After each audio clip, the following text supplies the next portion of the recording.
Bapa dalam surga, terima kasih untuk bawa kami kembali untuk bersembah sujud dan mendengarkan firman Tuhan. Kiranya kebenaran Alkitab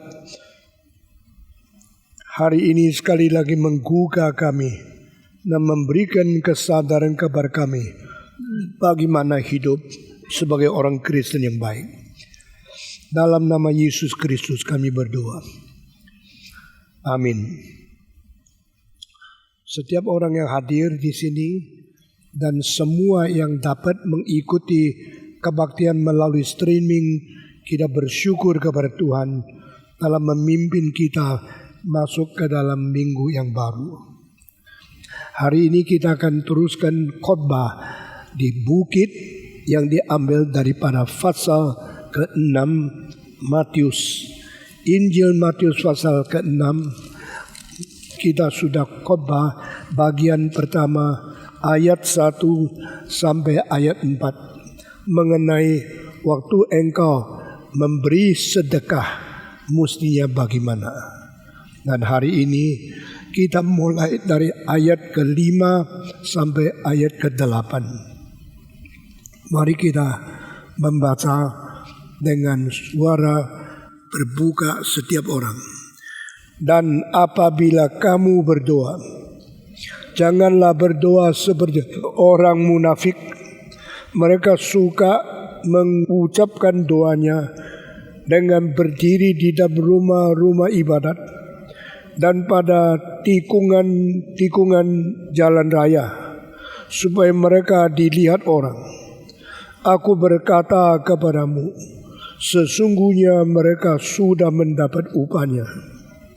Tetapi jika engkau berdoa, masuklah ke dalam kamarmu, tutuplah pintu, dan berdoalah kepada Bapamu yang ada di tempat tersembunyi. Maka Bapamu yang melihat yang tersembunyi akan membalasnya kepadamu. Lagi pula dalam doamu itu, janganlah kamu bertele-tele seperti bahasa orang yang tidak mengenal Tuhan. Mereka menyangka bahwa karena banyaknya kata-kata, doanya akan dikabulkan. Jadi janganlah kamu seperti mereka, karena Bapamu mengetahui apa yang kamu perlukan sebelum kamu minta kepadanya. Karena itu berdoalah seperti demikian. Nah, ini kita baca sampai ayat 8. Dari ayat 9 adalah doa Bapa kami yang saya sudah uraikan lebih dari 1 tahun di tempat ini. Nah, sekarang kita mulai membahas ayat 5 sampai ayat 8. Di dalam ayat 1 sampai 4, yaitu bagaimana orang Kristen memberikan anugerah Tuhan menolong orang lain. Di dalam bagian 5 sampai 8, bagi orang Kristen bagaimana berdoa minta anugerah pertolongan dari Tuhan. Dua hal ini seperti berbeda sekali, sama sekali tidak hubungan. Hidup bersedekah dan hidup berdoa. Dan di dalam agama-agama, manusia lebih membanggakan yang mana? Lebih mengutamakan yang mana? Bersedekahkah atau berdoakah? Kebanyakan orang beragama mempentingkan sedekah lebih daripada doa di dalam perasaan jasanya, bukan di dalam kebanyakan yang dilakukannya. Orang yang bersedekah merasa dia sudah menjalankan syariat agama, sudah melakukan satu tugas ibadah. Dan orang yang berdoa itu seperti tidak penting, karena orang yang tidak Kristen pun mempunyai keinginan yang diutarakan entah kepada siapa di luar agama. tetapi orang yang mengutarakan keinginannya kepada Tuhan yang mereka anggap sanggup atau pasti memberikan jawaban kepada mereka di dalam agama atau di dalam cara ibadah yang lain. Saudara-saudara, dengan demikian kita melihat kedua hal ini seperti tidak ada hubungan, tapi sebenarnya satu hal, yaitu memberi anugerah.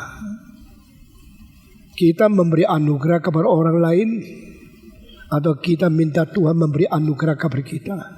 Sebenarnya satu hal, anugerah bagaimana diturun kepada manusia dan manusia bagaimana membagikan anugerah kepada sesama. Kalau ini satu hal, kenapa di sini menjadi dua hal? Karena di dalam agama doa itu doa, sedekah itu sedekah. Dan di dalam pikiran daripada kitab suci sebenarnya itu satu hal. Allah memberikan anugerah, lalu orang mendapatkan anugerah, mengingat orang lain yang lebih miskin, lebih membutuhkan, lalu memberikan pertolongan kepada orang yang miskin. Kalau ini satu arah, yaitu mulai dari Allah kepada orang Kristen, lalu dari Kristen kepada sesama. Tetapi kenapakah sumbernya satu tetapi menjadi dua?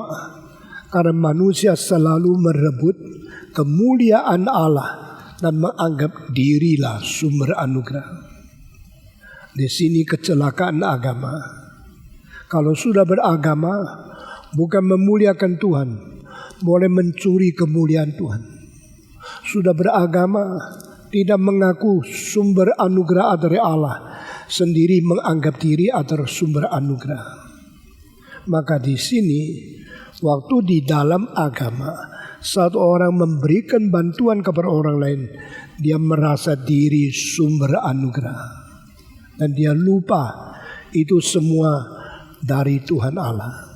Itulah sebabnya Yesus di sini menaruh sedekah di depan, menaruh doa di belakang.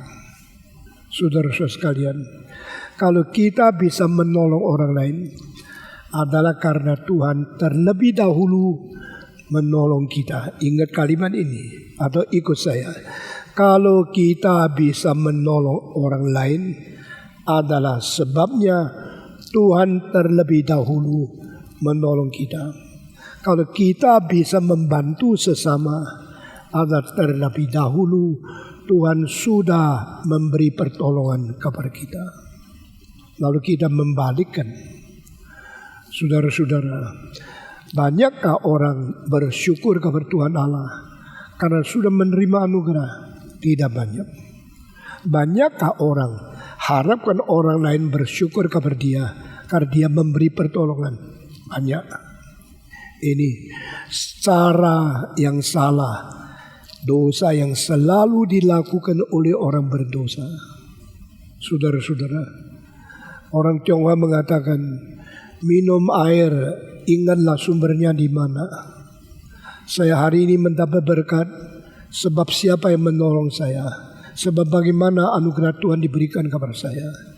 Orang yang terus mengingat sumber adalah orang yang tidak menjadi sombong. Orang yang selalu bersyukur kepada anugerah yang diterima, orang itu tidak merebut kemuliaan Tuhan. Tetapi orang kalau selalu menganggap saya yang berjasa, dia selalu tuntut orang lain berterima kasih kepada dia. Jikalau dia lihat orang kurang berterima kasih kepada dia, dia mulai ngomel dan dia mulai membenci orang lain.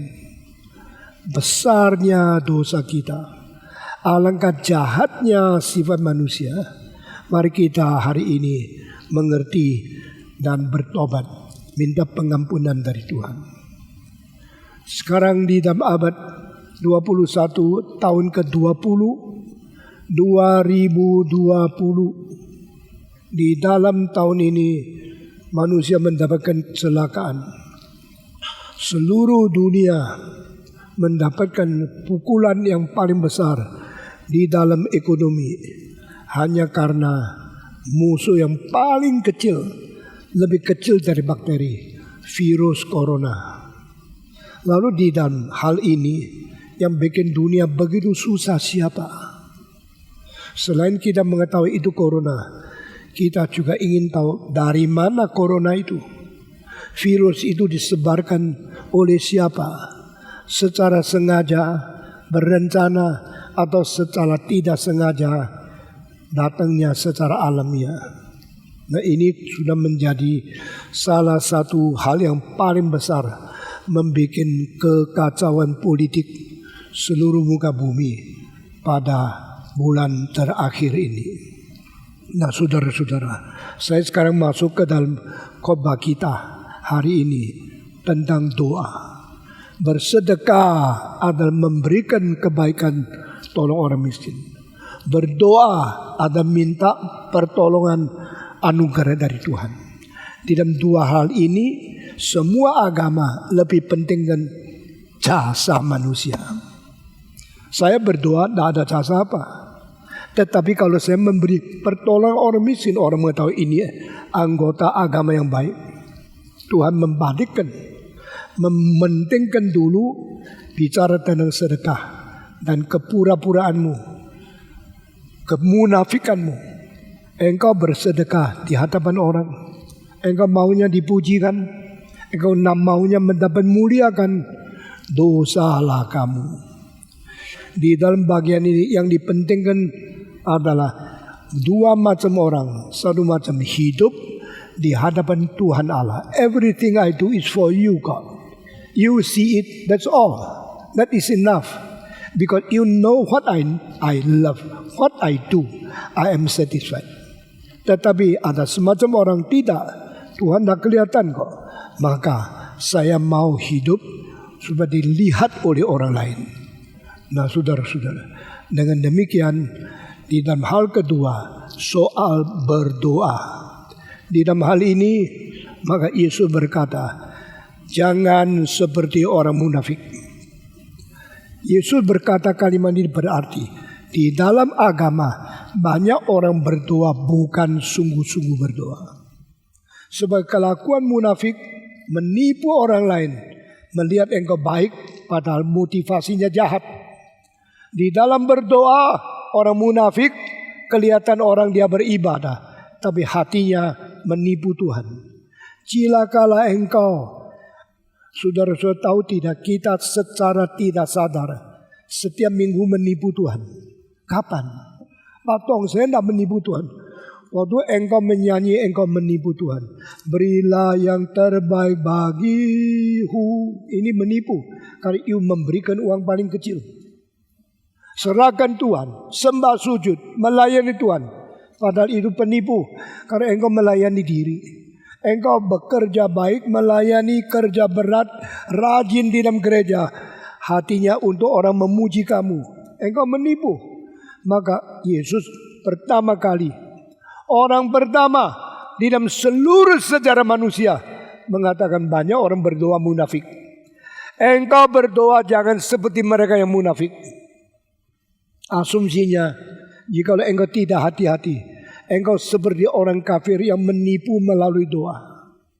Mengapa tidak ada agama yang mengajar bagaimana berdoa? Kalimat ini sadar ya, jarang dengar dari para pendeta lain. Tidak ada agama yang mengajar manusia harus bagaimana berdoa. Ada, kalau ada upacara, sikap, postur, dan liturgi, bukan isi. Tetapi doa seperti Bapa kami tidak pernah diajarkan. Apa artinya?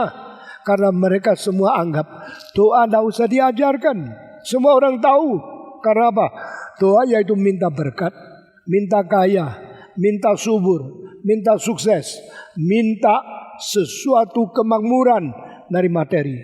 Maka semua agama penuh orang doa Tuhan berkat kepada saya, Tuhan berkati istri anak saya, berkati usaha saya, berkati akan pabrik saya, berkati akan keluarga saya, berkati akan usaha dan keuntungan income saya.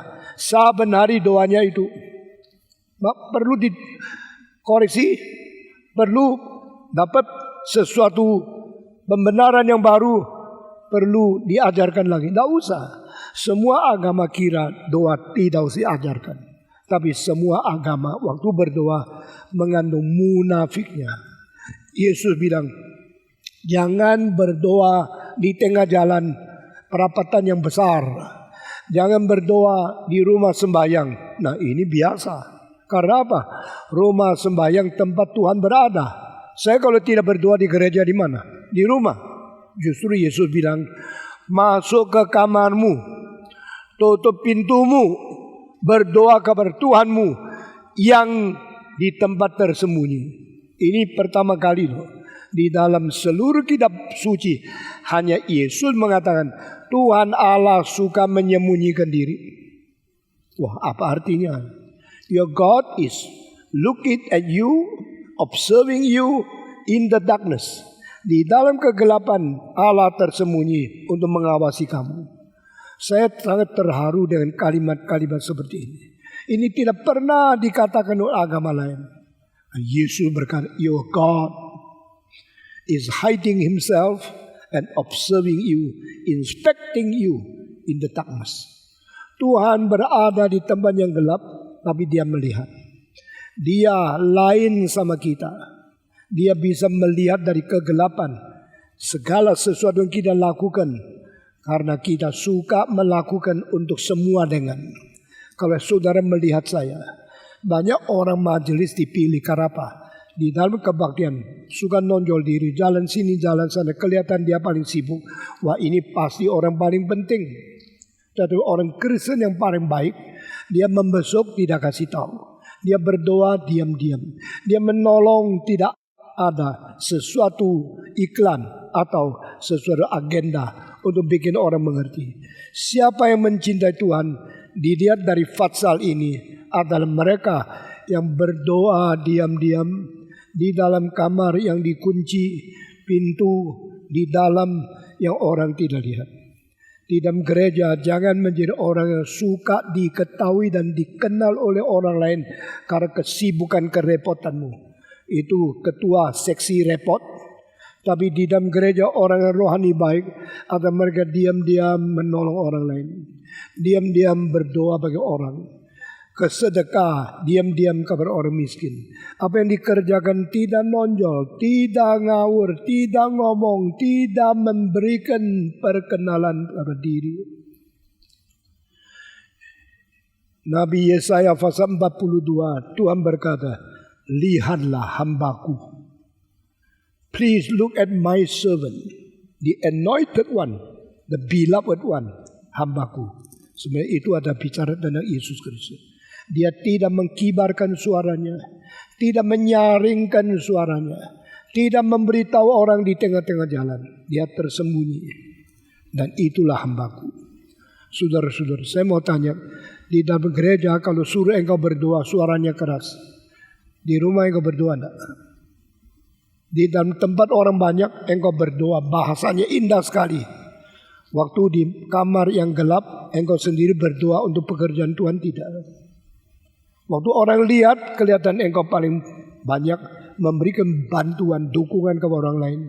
Sendirinya, waktu tidak orang melihat, engkau berdoa tidak. Yesus berkata di sini, engkau jangan berdoa seperti orang-orang munafik yang suka berdoa di dalam rumah sembahyang, yang suka berdiri di dalam orang jalan-jalan perapatan yang besar. Aku berkata kepadamu, sesungguhnya mereka sudah mendapat upahnya. Artinya apa? Mereka minta sesuatu dari Tuhan, tapi caranya mengumumkan doa mereka. Kelihatan ibadahnya begitu hebat. Mereka sudah mendapat upah. Berarti upah surga tidak ada bagian bagi mereka. Kasiannya. Kasihan orang kelihatan giat di dalam agama. Tuhan bilang, no portion for you. You have no portion in it. I am leaving this to those people who truly love me. Jadi mereka sudah mendapat upahnya. Tetapi jika engkau berdoa, masuklah ke dalam kamarmu, tutuplah pintu, dan berdoalah kepada Bapamu yang ada di tempat tersembunyi. Tahu tidak, di tempat yang paling tersembunyi, tidak ada orang tahu. Di situ Tuhan berada. Waktu engkau menyendiri dan bersekutu dengan Dia, tidak ada orang tahu. Tuhan tahu. Jadilah orang Kristen sejati. Bukan orang Kristen yang terkenal namanya. Semua tahu engkau bangga. Semua kenal engkau sombong. Tidak. Menjadi orang yang sembunyi, yang diam-diam mencintai Tuhan, tidak diketahui oleh siapapun, tetapi Tuhan tahu. Paulus berkata di Korintus, mengatakan jikalau ada orang yang mengasihi Tuhan, orang itu diketahui oleh Tuhan sendiri. Ini kalimat penting sekali. If somebody who truly love God, that person is known by God. Tapi Paulus yang mengatakan kalimat ini juga mengatakan kalimat yang lain. Barang siapa yang tidak mengasihi Allah, dia harus dijatuhkan kutukan. Dia patut dijatuhkan laknat. Saudara-saudara, saya lahir di satu kota yang indah sekali. Namanya Pulau Kulangi, 700 meter di depannya Xiamen. Pulau ini kecil sekali, lihat pulau itu cuma 2,8 kilometer saja. Tapi ini pulau mempunyai kota yang paling indah di dunia. Diakui seluruh dunia sebagai one among the 50 most beautiful city in the world. Depan itu Xiamen, sebelah sini Kulangi. Kulangi ini mempunyai rumah yang paling indah. 90 tahun lalu rumah Spanyol, rumah daripada Portugis, rumah Perancis, rumah Jerman, semua dibangun di sini dengan model paling bagus. Setiap rumah tersendiri dan setiap rumah besar. Dan di sini ada satu museum yang besar yang begini, namanya Pakualo. Nah, saudara-saudara, di dalam kota ini masih ada beberapa sekolah yang paling mutu tinggi. Sekolah Anglo-Chinese School, lalu sekolah Perancis, sekolah Inggris, sekolah Amerika. Sehingga tempat ini menjadi setiap konsulat mempunyai villa satu di sini. Dan ada rumah sakit yang besar. Saya dilahirkan di kota ini. Kota ini mempunyai beberapa hal masuk rekor dunia. Kota yang paling banyak piano. Sampai hari ini. Setiap rumah satu piano. Kota yang banyak orang Kristen. Hampir penduduk 90% orang Kristen. Kota yang banyak gereja. Gereja yang besar, gereja Trinity sama gereja Keselamatan. Dua gereja besar sekali. Bisa menampung lebih 1.000 orang. Kota yang mempunyai concert hall. Di mana seluruh Tiongkok concert hall yang bagus termasuk satu di sini. Dan kota yang dibangun dengan keindahan luar biasa. Ini concert hall daripada Kulangi. Dan di sini setiap rumah ada piano, setiap minggu ada konser. Itu sebab saya setelah ke Indonesia, saya harapkan gereja yang saya pimpin ada concert hall, ada museum, dan ada piano yang bagus. Dan saya mengatakan ini karena saya dilahir di kota yang bermusik, bermuseum, berkonser hall, yang beriman Kristen yang terbaik. Saudara-saudara, itu sebab Tuhan membawa saya pergi ke kota ini dan mendirikan gereja besar di kota ini dan membawa kebudayaan kekristen yang terbaik di sini. Dan kalau di kota seperti Kulangi, engkau di tengah-tengah jalan bawa kitab suci, engkau dipuji, engkau diterima oleh semua orang karena itu adalah satu kebebasan beragama. Tetapi setelah kira-kira 40 tahun yang lalu, waktu Cultural Revolution, orang di Kulangi tidak mau bawa kitab suci. Karena bawa kitab suci mungkin dipukul orang karena komunis sedang menganiaya orang Kristen. Sekarang kembali kepada ayat tadi. Kenapa orang berdoa di tengah-tengah jalan? Karena zaman itu, daerah itu, kebudayaan itu menghargai orang beragama. Itulah sebab orang Parisi yang pura-pura tahu kalau saya membicarakan, saya mempaparkan imanku, bawa kitab suci, berdoa di tengah jalan, orang menghargai. Tetapi pada waktu engkau di tempat yang paling melawan Kristen, engkau doa di tengah jalan, dipukul orang, engkau bawa kitab suci, engkau dilawan oleh orang lain. Itu sebab orang Farisi pura-pura munafik, karena mereka hanya berani melakukan hal yang memasyurkan nama diri dan merebut kemuliaan Tuhan Allah di tengah-tengah mereka di dalam keadaan yang lancar.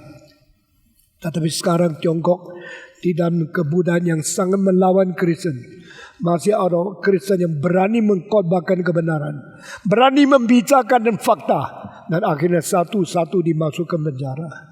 Di dalam kesulitan, berani terbuka imanmu. Di dalam keterbukaan, berani berdoa di dalam kamarmu. Di dalam tutup pintu, sungguh-sungguh mencintai Tuhan. Saudara-saudara, semua etika bersifat relatif. Saya tidak mau jelaskan terlalu banyak, tapi hanya Tuhan yang mengetahui siapa yang sungguh-sungguh mencintai Dia, siapa yang sungguh-sungguh beribadat kepada Dia. Mari kita menjadi orang yang sungguh-sungguh jujur kepada Tuhan, sungguh-sungguh berdoa kepada Tuhan, diam-diam bekerja untuk menolong orang lain. Karena saya tahu anugerah Tuhan berikan kepada saya bukan untuk kepuasan diri saya sendiri. Saya tahu itu anugerah turun kepada saya supaya saya menjadi berkat, memberi anugerah kepada orang lain secara diam-diam. Saudara-saudara, belajar menjadi orang Kristen sejati. Setelah dua bagian ini, mulai ayat 9, doalah seperti ini: Bapa kami yang berada di surga, dipermuliakanlah namamu, datanglah kerajaanmu, jadilah kehendakmu di bumi seperti di surga. Sebenarnya doa Bapa kami saya sudah pakai hampir 1 tahun menjelaskan, dan sudah menjadi satu buku yang cukup tebal. Ini semua menjadi sesuatu warisan yang saya tinggalkan kepada dunia sebelum saya meninggal dunia. Kiranya di dalam pasal 5, pasal 6, pasal 7 khotbah di bukit Tuhan mengkoreksi dan membenahi hidup kita yang kurang beres, sehingga kita menjadi orang Kristen yang hidup di hadapan Tuhan Allah, yang hidup minta dinilai oleh Tuhan, bukan dinilai oleh manusia.